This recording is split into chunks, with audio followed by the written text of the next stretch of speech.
Era mi último año en la escuela secundaria. Recién había comenzado a salir con Mark, mi prometido. Se acercaba el final del ciclo escolar y con él el baile de graduación. No sabía si quería ir, porque hacía poco había cambiado toda mi información de contacto y mi familia se había mudado a una nueva casa por mi ex acosador, Darryl, que era 4 años mayor que yo. Yo tenía 18 años y él 22. Nos conocimos cuando pasaba por un momento difícil, una larga historia, pero resultó ser un imbécil psicótico. Lo expulsaron del ejército y empezó a consumir drogas duras como la heroína. Me alejé de él lo más que pude, pero era implacable. Intentó entrar a la casa de mi familia al menos 3 veces y tuve que conseguir una orden de alejamiento en su contra. Pero mi familia estaba preocupada por mí y por todos nosotros, así que tuvimos que mudarnos a otra casa. La razón por la que dudaba en ir al baile de graduación era porque sabía que mi ex Darryl lo sabía. Solíamos hablar de ir juntos a mi baile. Desde nuestra mudanza, mis amigos me llevaban a casa y se aseguraban de que no nos siguieran. Realmente vivía con miedo. Temía que Darryl apareciera en el lugar del baile y tratara de encontrarme. Mark siempre ha sido muy comprensivo y me ha apoyado mucho, y me aseguró que no me diría que fuera al baile si no pensara que sería seguro. Me hizo sentir cómoda con la idea. Fuimos con nuestros amigos en una limusina al lugar, que era un elegante salón de banquetes a unos 30 minutos de distancia. Todos nos sentamos en nuestra mesa, comimos y pasamos un rato juntos. Algunos fueron a bailar, Mark y yo incluidos por un rato. No pude evitar sentirme paranoica por un tiempo, pensando que Darryl estaba en el edificio de alguna manera. Uno de los amigos de Mark me dio un pequeño trago de vodka y me dijo que me calmaría los nervios. Me lo bebí en el baño y casi vomito, pero en media hora realmente me quitó la tensión. Unas horas más tarde, nuestro grupo quería ir a lo que se llama el after prom, donde básicamente empiezas a beber y continúas la fiesta en otro lugar con tus amigos. Cuando salimos del lugar hacia nuestros respectivos vehículos, vi un coche aparcado frente al lugar que no tenía las luces encendidas. No sabía qué conducía Darryl en ese momento, o si conducía, pero vi a alguien sentado en él. Llevaba una gorra de béisbol y miraba hacia abajo, así que no pude verle la cara. Se lo señalé a Mark. Me dijo que me relajara, que no había manera de que fuera él. Nos subimos al coche de nuestro amigo que nos recogía y nos dirigimos a la casa de nuestra amiga Melissa, que estaba organizando una pequeña fiesta después del baile. Durante todo el trayecto estuve mirando hacia atrás, viendo si nos seguían, pero no podía saberlo porque había muchos coches en la carretera. Recuerdo que Mark me susurró: «Relájate, todo está bien», y me tomó de la mano, y eso me ayudó a calmarme mucho. Llegamos a casa de Melissa y ya había gente. En el punto álgido de la noche, diría que había una 20 de personas y todos estaban bebiendo. Finalmente, Mark y yo quisimos volver a casa, así que Mark llamó a su hermana para que nos recogiera, y cuando llegó, fuimos directamente a su coche. Observé la calle en busca de coches sospechosos, pero no vi nada, y en ese momento me convencí de que estaba siendo paranoica. La hermana de Mark nos llevó de vuelta a su casa, donde yo iba a dormir. Solo estaban su madre y su hermana en casa. Su padre es policía jubilado, pero aún trabajaba en ese momento, y esa noche le tocaba un turno tardío. Su madre ya estaba dormida. Era muy tarde. Mark y yo bajamos a su habitación para meternos en la cama. Toda la planta baja de la casa era suya. Tenía una pequeña cocina, dormitorio y sala de estar. Su planta estaba al nivel del patio trasero, por lo que tenía una puerta trasera. Era una noche cálida, así que algunas de las ventanas estaban entreabiertas. Estábamos viendo una película divertida, cuando oímos un golpe en la puerta de cristal que daba al patio trasero. La cortina corredera cubría la puerta, así que no pudimos ver quién o qué lo había hecho. Yo grité, y Mark saltó para abrir la cortina. No había nadie al otro lado, pero había una nota adhesiva pegada en la puerta con la palabra zorra. Me había encontrado. Me siguió desde el baile de graduación a casa de Melissa y hasta aquí, y probablemente me oyó reír y supo que estaba aquí abajo. Mi paranoia tenía razón. Subimos a la habitación de la madre de Mark y la despertamos. Luego llamamos al padre de Mark y a la policía. La espera a que llegaran el padre de Mark y el resto de la policía pareció una eternidad. Cuando finalmente sonó el timbre, seguido de fuertes golpes, Mark y su madre fueron a abrir la puerta. Era la policía. Tuve que explicar toda la historia con mi ex, la orden de alejamiento, y ahora que me seguía hasta aquí. Preguntaron si había cámaras en la propiedad, a lo que la madre de Mark respondió que no. Luego me preguntaron si tenía algún mensaje de texto de él, o si tal vez sabía dónde vivía. Les dije que ya no tenía su número y que tampoco tenía idea de dónde vivía. El padre de Mark finalmente llegó a la escena. Me llevé la nota adhesiva de la puerta a casa para intentar compararla con otra letra de Daryl, y definitivamente coincidía. El padre de Mark me llevó a mi casa en su coche de policía para asegurarse de que no me seguirían. Durante el viaje a casa, llamé a nuestro teléfono de casa y mi padre contestó. Lloré histéricamente al teléfono. Después de llegar a casa, mis padres me estaban esperando en la puerta. El padre de Mark aseguró a mis padres que no nos habían seguido. Durante este periodo, Mark y yo no podíamos ir a las casas del otro. Los padres de Mark instalaron cámaras de seguridad esa misma semana, y esta siguiente parte es realmente increíble. Una de las cámaras laterales de su propiedad detectó movimiento, lo que alertó al teléfono del padre de Mark. Agarró su arma y salió corriendo al olor a gasolina. Siguió el olor hasta que oyó el sonido de un líquido que se vertía de una lata, y allí vio a Daryl vertiendo gasolina en los lados de su casa. Con su arma desenfundada, el padre de Mark le gritó que soltara la lata y levantara las manos. Y ese fue el momento en que Daryl dejó de ser una amenaza para mi vida o la de mis seres queridos. Lo llamo la justicia más dulce que el padre policía de mi futuro prometido fuera quien arrestara a mi exnovio psicótico que arruinó tantos años de mi vida y me hizo vivir en la preocupación. Fue condenado a más de 30 años por sus crímenes, el peor de los cuales, por supuesto, fue el intento de incendio provocado en la casa de un oficial de policía. No hubo mucha suerte en el mercado de Facebook, así que buscamos principalmente en Craigslist. Encontramos un anuncio de un vestido que nos gustó a las dos. Era un vestido de noche azul marino, $50. Decía que se había usado una vez para el baile de graduación. La vendedora también vivía bastante cerca, así que me puse en contacto con el número que aparecía en el anuncio.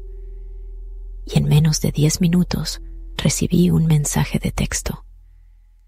Después de expresar mi interés y hacer un par de preguntas sobre el tamaño, la persona se ofreció a venir a nuestra casa para dejárnoslo, pero mi madre se negó a que alguien de Craigslist viniera a nuestra casa. Así que le dije que iríamos a su casa ese día. Pregunté su nombre y me dijeron Alex. Honestamente, Asumí que Alex era la abreviatura de Alexandra. Mi madre se ofreció a venir conmigo. Me sentía más tranquilo si ella me llevaba. Al llegar a la dirección, era una casa adosada en una zona congestionada de la ciudad, en una calle sin salida. Mi madre me preguntó si quería que entrara conmigo, pero no sé por qué. Me daría vergüenza. Le pedí que esperara en el coche a menos que le avisara. Le escribí a Alex y luego toqué el timbre. Noté que todas las persianas estaban cerradas, lo cual era extraño, siendo pleno día. La puerta se abrió y en lugar de una joven de mi edad, apareció un hombre de unos 50 años. Sonrió y preguntó si venía por el vestido. Dije que sí era Alex.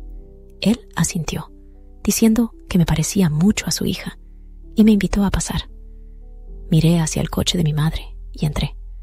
Afirmó que el vestido me quedaría perfecto. Se ofreció a buscarlo y desapareció en otra habitación. El salón estaba oscuro y algo desordenado. Saqué mi teléfono y le envié un mensaje a mi madre para que se acercara a la puerta. Entonces, el hombre me llamó desde otra habitación, invitándome a probarme el vestido frente a un espejo. Le pedí si podía traer el vestido al salón. Respondió que no había espejo en el salón, a lo que repliqué que solo quería ver el vestido primero. Salió de la habitación, regresando al salón con las manos vacías, y me dijo que el vestido estaba sobre la cama en el dormitorio, si quería verlo. Una vez más, le pedí que, por favor, lo trajera al salón. De repente, un golpe en la puerta principal interrumpió la tensión. Alex preguntó quién era, y al abrir, mi madre entró con una sonrisa dirigida al hombre. Él tardó un par de segundos en responder al saludo, sin devolver la sonrisa. Me dirigí hacia la entrada del dormitorio, y él emitió un sonido, una especie de advertencia para que no entrara. Miré hacia la habitación oscura y no vi ningún vestido sobre la cama. Mi madre estaba a mitad de una pregunta cuando la interrumpí con un tajante: «No hay ningún vestido». Un silencio incómodo y tenso se apoderó del ambiente. Entonces, el hombre espetó: «Quiero que se vayan ahora mismo». Sin dudarlo, mi madre y yo salimos hacia el coche. Cuando ya estábamos dentro, la puerta principal se cerró de golpe y vi al hombre espiando a través de las persianas entornadas. Ambas estábamos en estado de shock. Si mi madre no hubiera llegado, no sé qué habría pasado. Denuncié el anuncio de Craigslist.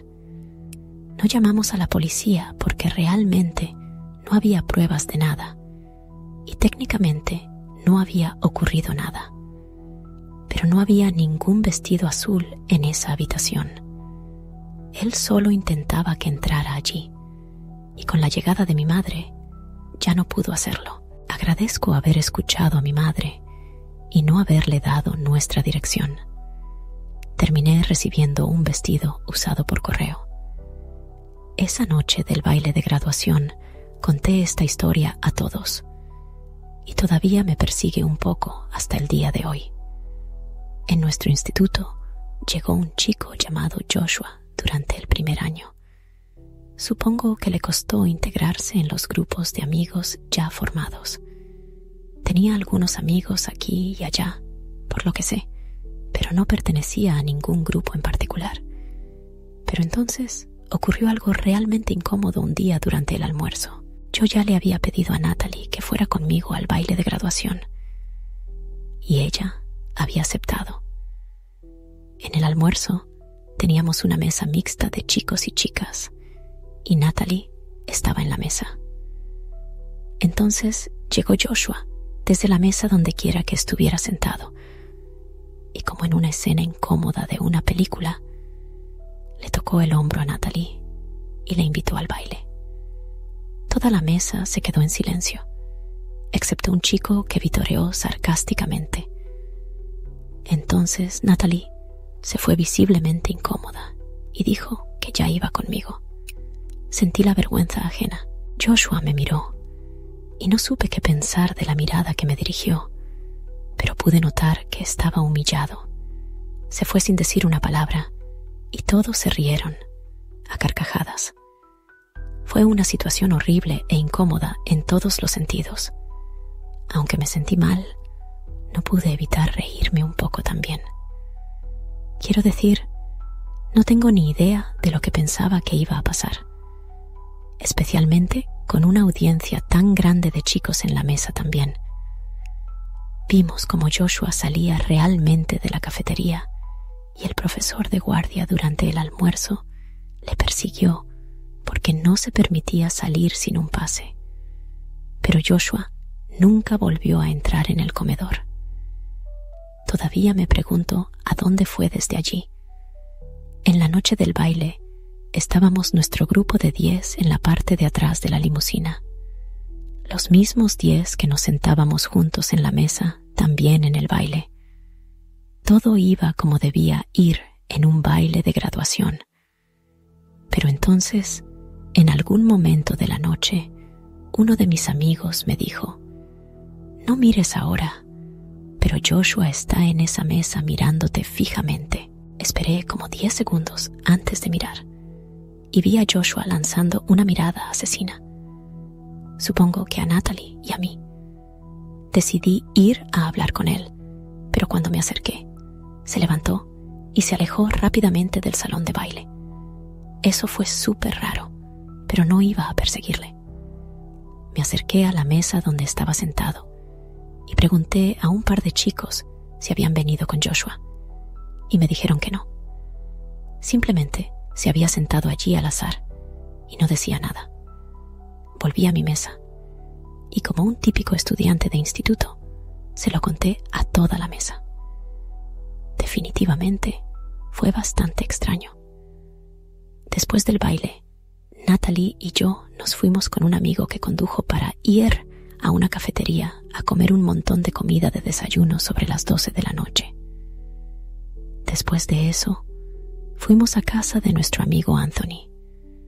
Tenía un patio trasero enorme justo al lado de una reserva natural y tenía una hoguera muy chula, así que todos nos pusimos en círculo alrededor de la hoguera con un altavoz poniendo música y algunas bebidas. Éramos 6 en total. Anthony, sentado frente a mí, señaló hacia el bosque y dijo que había visto algo en el bosque. Por supuesto, todos miramos hacia allá. Estuvimos mirando al bosque durante un rato, pero como no vimos nada, Anthony básicamente dijo: «Me da igual». Estábamos disfrutando del calor de la fogata cuando una pareja se retiró, quedando solo Natalie, Anthony, su acompañante y yo. Anthony, en medio de una frase, se interrumpió de golpe. «¿Qué pasa?», pregunté, volteándome para ver a alguien emergiendo de la oscuridad del bosque, caminando hacia la luz del fuego. Era un hombre vestido con un esmoquín. «No se levanten», nos dijo. A medida que se acercaba, lo reconocimos. Era Joshua, empuñando un hacha o hachuela. Parecía haber estado llorando, pero su rostro también reflejaba una ira contenida. Anthony y yo le rogamos que soltara el hacha y hablara. Joshua, con un grito, nos ordenó callar y nos obligó a apagar la música. Entonces comenzó un monólogo sobre lo terriblemente humillante que había sido lo sucedido durante el almuerzo de ese día y cómo la vergüenza le había impedido regresar a la escuela, creyendo que la noticia se había propagado por todo el lugar, aunque no era cierto. Intentamos razonar con él, pero cada vez que abríamos la boca, él gritaba «¡Cállense!» con más fuerza y amenazaba con levantar el hacha. Luego dirigió su atención a Natalie, diciéndole lo hermosa que le parecía, pero que pensaba que ella se burlaría de él con sus amigas, algo que jamás había ocurrido. Todo esto solo existía en su imaginación. Mientras Joshua se desahogaba con Natalie, Anthony, discretamente, le envió un mensaje de texto a su padre, pidiéndole que trajera el arma al patio trasero, dejando claro que estábamos en peligro. El padre de Anthony apareció en la puerta trasera, gritando: «¿Qué está pasando?», con el arma en la mano. Joshua se detuvo y pude ver cómo sopesaba en su mente si huir o no. Finalmente, soltó el hacha y corrió de vuelta al bosque. El padre de Anthony se acercó corriendo con el arma y entre los 4 tratamos de explicarle lo sucedido lo más rápido posible. Nos dijo que no tocáramos el hacha, que dejáramos las huellas dactilares para la policía. Aquella hachuela, o como se le quiera llamar, fue, al final, la clave para procesar a Joshua días después. Ya lo habían arrestado previamente, así que sus huellas dactilares estaban en el sistema y coincidieron con las del hacha.